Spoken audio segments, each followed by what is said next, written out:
Educational activities Bengali চ্যানেলে তোমাদের সকলকে স্বাগত। এই ভিডিওটিতে আমি আলোচনা করব ক্লাস 8-এর কম্পিউটারে মডেল অ্যাক্টিভিটি টাস্ক। এছাড়াও ক্লাস 8-এর প্রতিটি সাবজেক্টের পার্ট 1, পার্ট 2, পার্ট 3 কোয়েশ্চেন সেটগুলো আমি সলভ করে দিয়েছি।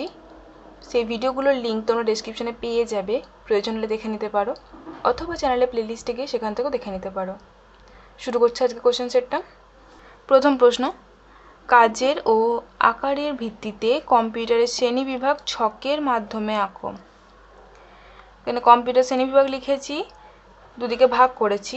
একদিকে লিখেছি কাজের ভিত্তিতে শ্রেণীবিভাগ, আর একদিকে রেখেছি আকারের ভিত্তিতে শ্রেণীবিভাগ। কাজের ভিত্তিতে শ্রেণীবিভাগ করে আমি তিনটে পেয়েছি।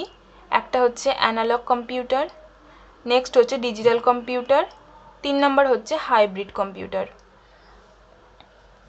আকারের ভিত্তিতে শ্রেণীবিভাগ করে আমি 4 রকমের পেয়েছি: super computer, main frame computer, mini computer, micro computer. তাহলে কম্পিউটার শ্রেণীবিভাগ আমি প্রথমে করলাম দুভাগে, একটা হচ্ছে কাজের ভিত্তিতে, একটা হচ্ছে আকারের ভিত্তিতে। কাজের ভিত্তিতে 3 রকম, অ্যানালগ, ডিজিটাল, হাইব্রিড। আর আকারের ভিত্তিতে 4 রকম, super computer, main frame computer, mini computer, micro computer. এছাড়াও মাইক্রো কম্পিউটারকে আরও ভাগে ভাগ করা যায়, ডেস্কটপ, ল্যাপটপ, পামটপ এভাবে ভাগ করা যায়। 2 নম্বর প্রশ্ন, ফ্লোচার্ট বানাতে ব্যবহৃত চিহ্নগুলি আঁকো ও কাজ লেখো। ফ্লোচার্ট বানাতে যে চিহ্নগুলি ব্যবহার করা হয় সেগুলোর মধ্যে প্রথমেই দেখো এই চিহ্নটা, যেটাকে তীর চিহ্ন বলছি আমরা। এর কাজ কি? এটি প্রোগ্রামের পরবর্তী ধাপ নির্দেশ করে, অর্থাৎ কোনো একটি কাজ সম্পন্ন হওয়ার পর পরের কাজটি এই চিহ্নের দ্বারা বোঝানো হয়। নেক্সট স্টেপ আমরা যখন বলি তখন এটা ইউজ করা হয়। 2 নম্বর, এই চিহ্নের দ্বারা, এটা আয়তক্ষেত্রের মতো চিহ্নটা দেখতে অনেকটা, এই চিহ্নের দ্বারা গাণিতিক প্রক্রিয়া নির্দেশ দেয়।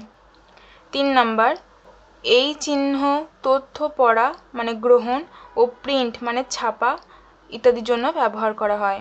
4 নম্বর, এই চিহ্নের দ্বারা প্রোগ্রাম শুরু বা শেষ করা হয়। 5 নম্বর, এই চিহ্নের দ্বারা সিদ্ধান্ত নেওয়া হয়। বিভিন্ন গাণিতিক প্রক্রিয়া সত্যতা নির্ণয়ের জন্য ব্যবহৃত হয়। নির্গমন পথ 2 বা তার বেশি হয়। ভিডিওটি এখানেই শেষ করলাম। ভালো লেগে থাকলে অবশ্যই লাইক করো, শেয়ার করো ভিডিওটিকে। চ্যানেলটিকে যদি সাবস্ক্রাইব না করে থাকো তো প্লিজ সাবস্ক্রাইব করে নিও।